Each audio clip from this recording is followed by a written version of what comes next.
The newest Jurassic World movie came out in July of 2025 and is already rumored to be getting a sequel. But before we dive into the history of Jurassic World Rebirth, we really need to set the stage. Jurassic World Dominion came out in 2022, and despite having an extensively large marketing campaign that literally lasted 3 years, the movie has widely been considered to be a massive disappointment. Dominion would go on to overtake Jurassic Park 3 as the least well-received film in the franchise, and because of this, Steven Spielberg enlisted the help of David Koepp to return to the Jurassic Park series after having not had any extensive creative control since 1997's The Lost World. There was just one problem. They needed to have this new movie out as soon as humanly possible. What would follow over the next few years was a film that entered production at breakneck speed and became Jurassic World Rebirth.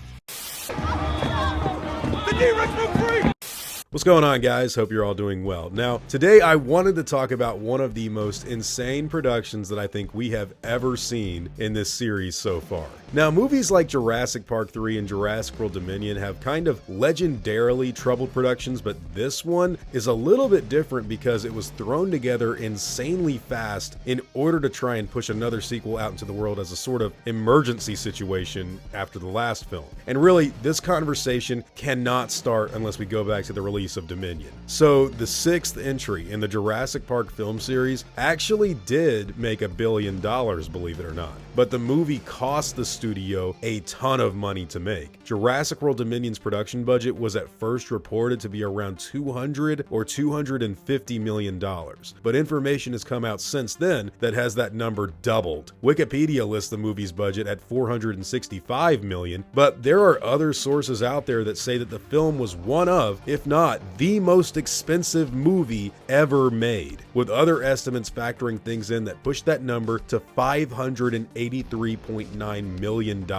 So even though Jurassic World Dominion made $1 billion at the box office, this was kind of a massive problem for Universal and Amblin. It didn't help that the critic scores for the film were lower than Jurassic Park 3, so David Koepp was called back to try and revitalize the brand and basically save Jurassic Park after that giant price tag and bad word of mouth. What resulted was one of the most fast-track turnarounds I think I've ever seen. David Koepp went back and reread Michael Crichton's Jurassic Park and the Lost World, the second novel being one that he had largely abandoned in his work on Spielberg's first sequel from 1997. But those old Jurassic Park scripts that he had worked on would come in handy for this new project because many of the unused ideas from the time he was working on Jurassic Park and the Lost World in the 90s would finally get used in this new movie, including sequences from the Crichton novels that had been cast aside in those films. Before diving into the project itself, David asked Steven if he could introduce a whole new cast of characters and just isolate the story away from the global events that had happened in the previous trilogy. Spielberg gave him permission to go in this direction, and Koepp would soon begin work on the movie that would get a working title of Jurassic World Survival. In September of 2023, David Koepp turned in a draft of Survival, and he'd already been working on the screenplay for about 3 months. So just 1 year after Dominion came out, Spielberg had Koepp go and deliver early versions of the New Era film for the franchise. At this point in development, things were moving along so quickly that even Frank Marshall and Patrick Crowley, the producers of the Jurassic World trilogy, were shocked to hear that Koepp and Spielberg had been busy writing the new movie. Oh, and by the way, this was all during the 2023 writer's strike. Now, after all of that happened, in January of 2024, reports started coming out stating that David Koepp would be returning to write Jurassic Park 7, and that the movie was about to enter production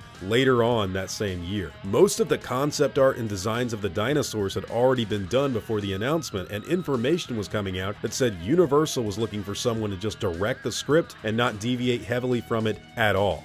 David Leitch would soon get attached to the project and quickly left the film for what the news reports cited as creative differences, but other reports suggested that it was a clash between producers and the decisions being made with who was doing what on the movie. They were not playing around. It's time for someone to get hired and shoot David Koepp's script. We have recently learned, by the way, that Edgar Wright was in talks to direct the movie, but turned it down to do the remake of The Running Man instead. Glenn Powell coincidentally read over the script for this Jurassic Park film and opted out, but would later wind up in that Running Man remake himself. Now, Gareth Edwards would soon get attached as director on the project, and after that a massive amount of news would come out as to who would star. Jennifer Lawrence turned down the lead role that would ultimately go to a very enthusiastic Scarlett Johansson, and after that Mahershala Ali got connected after all of this talk of him being in Marvel's Blade remake started to fizzle out, and then everyone else pretty much got on board. After this, we would start to hear rumors that the movie would be focusing on an island instead of all over the planet like Dominion, but it was going under the titles of Jurassic Saga or Jurassic City. Now, the filming of Jurassic World Rebirth would officially start on June 13th of 2024 after Thailand had been selected as the proper location for the film to be shot in. It would later move to Malta just 1 month later in July, and in August move over to London in the Sky Studio setting in the UK.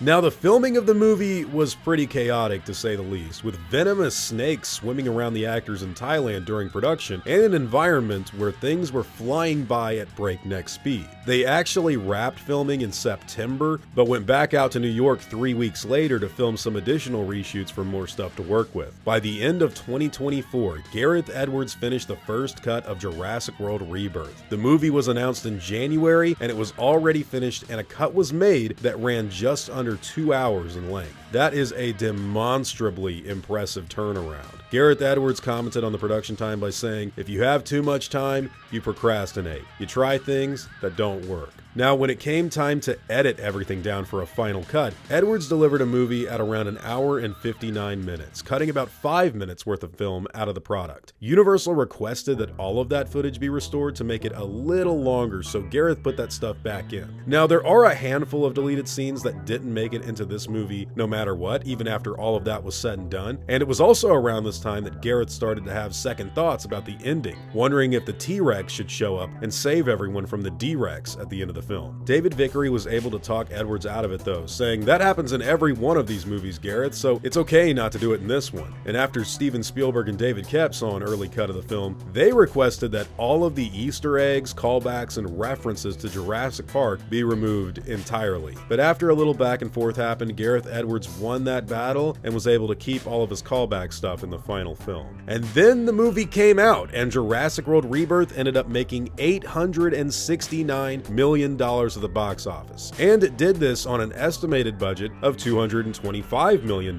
which I'm sure was more expensive, but nowhere near that $500 million or $580 million price tag of Jurassic World Dominion. So even though it made around $130 million less than Dominion, it was actually a way more successful film because it didn't cost them nearly as much to make. The critical reception improved too, with the movie getting a 50% in Rotten Tomatoes compared to the 29% of Jurassic World Dominion. Sure, it got a 70% on the audience side compared to Dominion's 78%, but the overall mathematics of the movie were pretty straightforward. Jurassic World Rebirth is a movie that was made as a break glass in case of emergency sequel. It was written by David Koepp during the writer's strike, without the knowledge of even the producers knowing what was going on. Spielberg and the team started looking for a director and told them to just do their job or get out before Gareth Edwards showed up and brought his A-game to the project. Look guys, I know not everybody likes the movie, but I love talking about B-movies on my backup channel Dragon Curve, and I could tell you, with every film's production I have seen, with all of the big science fiction blockbuster stuff coming out of Hollywood, Jurassic World Rebirth ain't no Terminator Dark Fate, it ain't no Star Wars The Last Jedi, and it ain't no DC or Marvel film that had a big crazy production with problems going on. This movie, it's really impressive to see how quickly they made this film with how fast-paced the production was.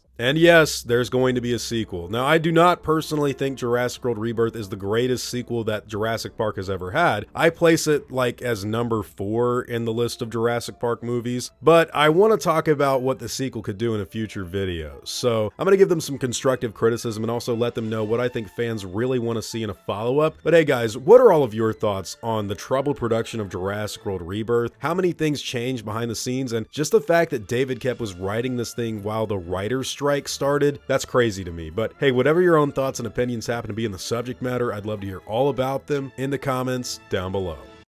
Now, before I go, I want to thank everyone that's helped me build my channel over the years. I'd also like to thank every one of you guys who've watched my stuff. You've all been extremely cool to me. If you enjoyed the video, I'd appreciate a like and hope that you'll consider subscribing. God bless you all. Christ is King. See you guys in the next video, and as always, take it easy.